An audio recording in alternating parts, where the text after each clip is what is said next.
Oh, here we go. All right. Hold on. How about this? Give me the questions one more time. Let me think about the word side. Well, the first word I'm going to talk about is euphoria. Let's talk about euphoria. Like when you first, we're not going to say when you first came, but like when you were here initially, did you feel kind of a euphoria about being in this country? Did you like it? Were you excited to be here?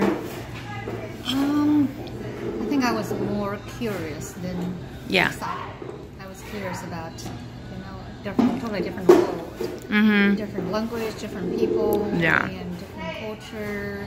I was curious to find out almost like everything. Of course, at the time I have host families, professors. They give me a chance to, to get more involved in, like a regular social life with the American family. Did you? We've never talked about this. Because did you come to Boston first? No. Where'd you come first? Illinois. Okay, so had you ever been to America before that? So it really was a culture shock.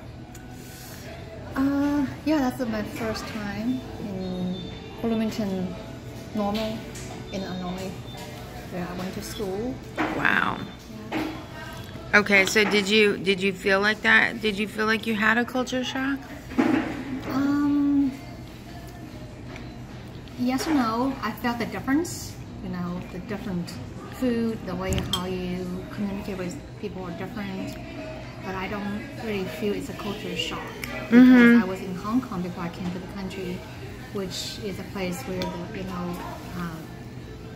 Western Eastern culture meets there. Yeah. So I think I was more shocked at that time than in this country. How long were you in Hong Kong for?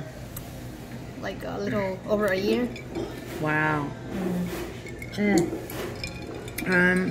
Keep eating. We can eat and talk because I am. As you can see, I'm not stopping eating my cupcake. All right. So, the blending between cultures, like, how did that work for you? Was it hard at first? Was it easy? Did you feel like it was easy to go from the Chinese culture to the American culture, or is there always just going to be kind of a divide, I think first of all, culture is such a broad concept. Yeah. It's kind of hard to say it all. Right. And of course, the first difference I felt is the food, for example. When I went to grad school in Illinois, the first couple months when I first came to the country, I remember I was holding my tray in the cafeteria, walking from the first station to the last one. Back and forth a couple times, don't really know what to eat because I don't really find anything I want to eat. And a sandwich, hamburger, they all seem to be the same. I know, right? So the best thing I could eat is pizza. I think I have been eating pizza for like a couple months, along with like some noodle soups. Oh, you poor thing. Yeah. That's so gross. And then, after I got a chance to go to my professor or friend's home, have some real homemade burger or food, I realized, I like American food. It's not all like fast food provided at school. And that's, of course, food-wise. And right now I can eat anything, both American and Chinese. Yeah. And I think another thing is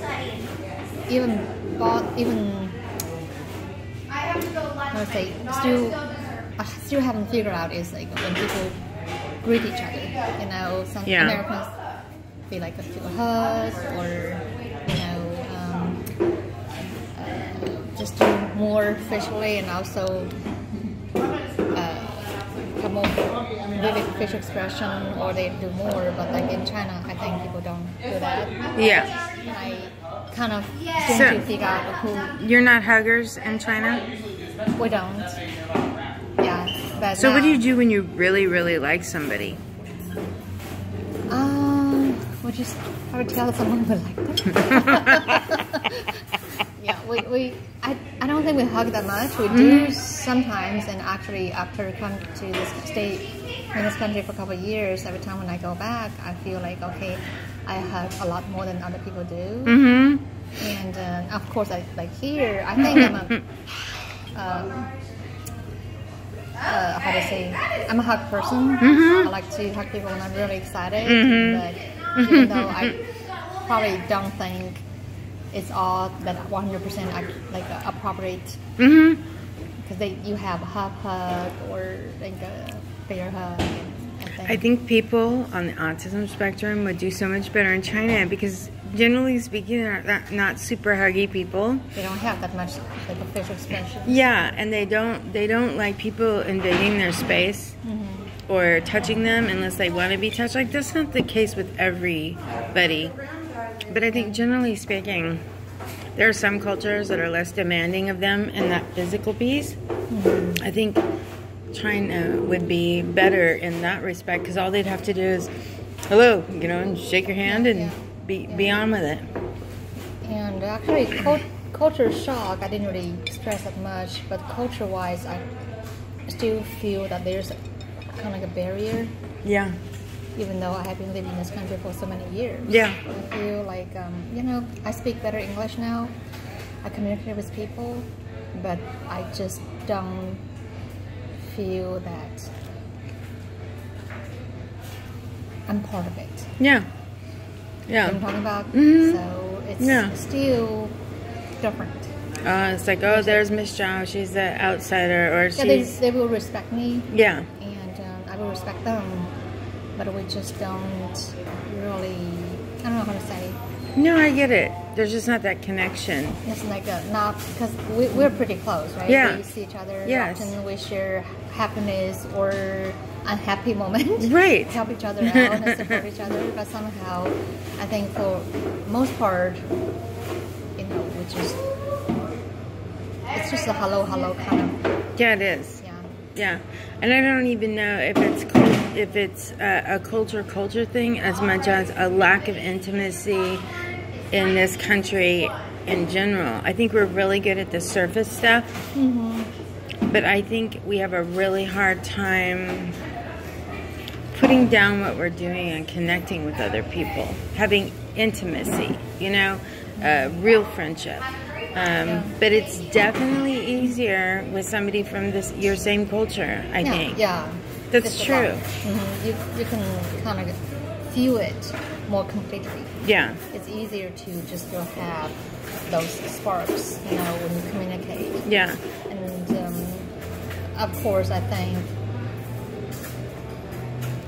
when the kids are connecting, it's easier for the mom to connect. Yeah.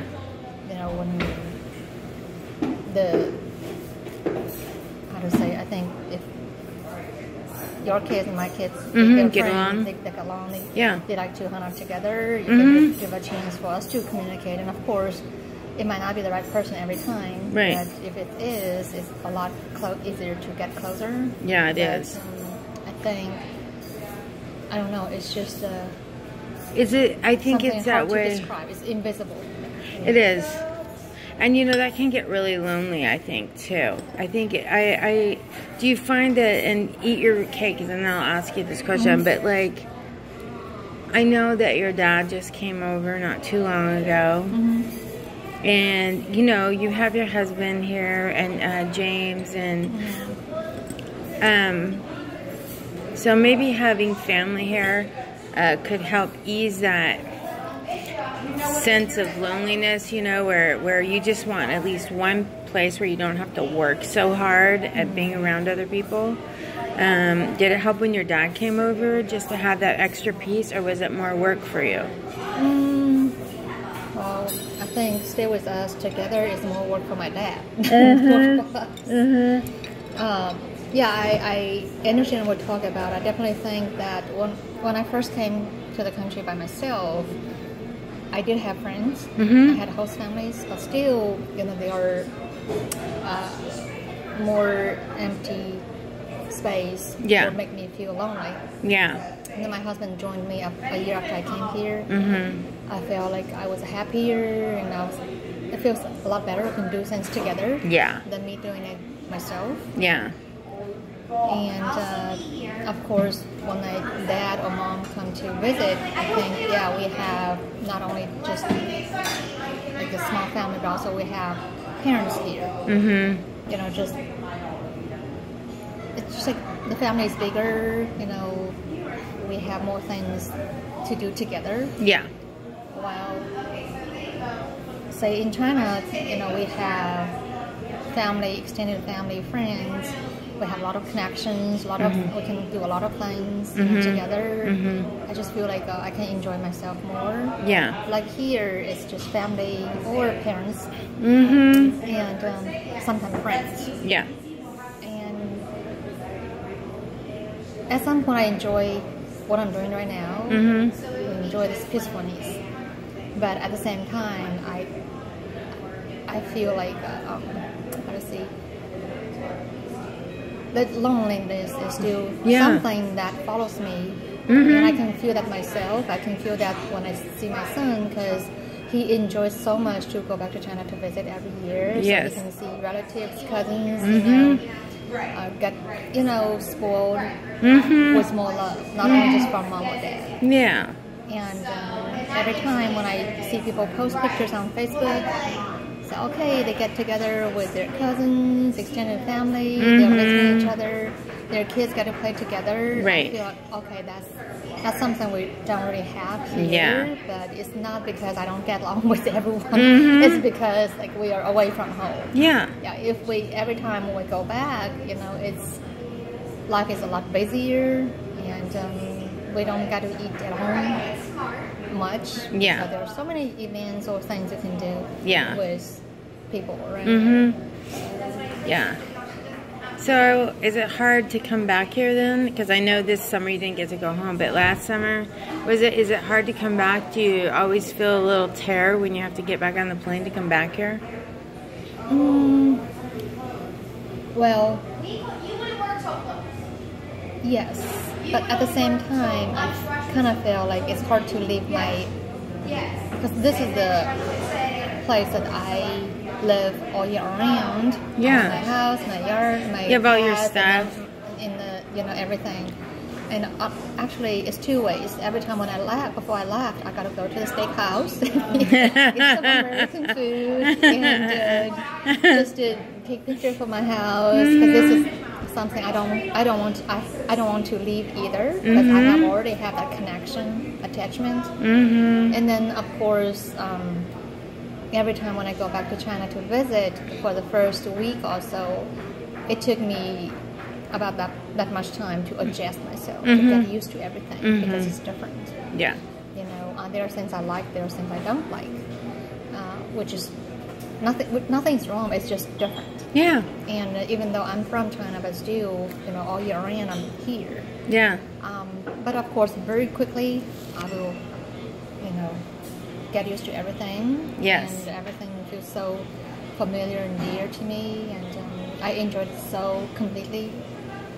And yeah, it is hard to leave. It's even sad to think about it. I know, right? Yeah. It's like when I go home and see my family. It's the same thing, because I live really far from my family. And I don't get to see them, but maybe I haven't seen my dad for like 6 years. Wow. Yeah. And I haven't seen my mom since Kanan graduated last year, and before that she hadn't come out here for I think it was 5 years. So I have no family contact to speak of, because all my relatives live on the West Coast, so I see them all interacting and, you know, hanging out together, and then here I am out here with my kids. But I don't know, it's the same thing. When I go home, I like the connection that you have with family. You can just kind of let down your guard and belong someplace for a little while. Right. But then, of course, it's not perfect, because my family drives me crazy. Yeah, it's just like you enjoy the peacefulness here, but at the same time, it's also the loneliness. They go together. So how are we different in business? I've got like 30 seconds left on my video. So I know you and I have been talking a lot about that lately. Time. We're talking about being on time as being a thing that we're not super good at here. And doing what we say we're going to do. And also the thing that you and I were talking about as far as your strategies in the workplace, like if I fire the person who's giving us a hard time, everybody will step in line. And you know, you were explaining to me that that didn't happen. You know, you fire the person that's giving a hard time, and then everybody kind of mutiny, and you know, they don't want to be. So I know that that's been hard culturally too. You know, just trying to understand, how do these people work? You know, it's not the same as what I'm used to. Yeah, I think it is hard for me. Yeah. I think, especially probably it could be a culture thing.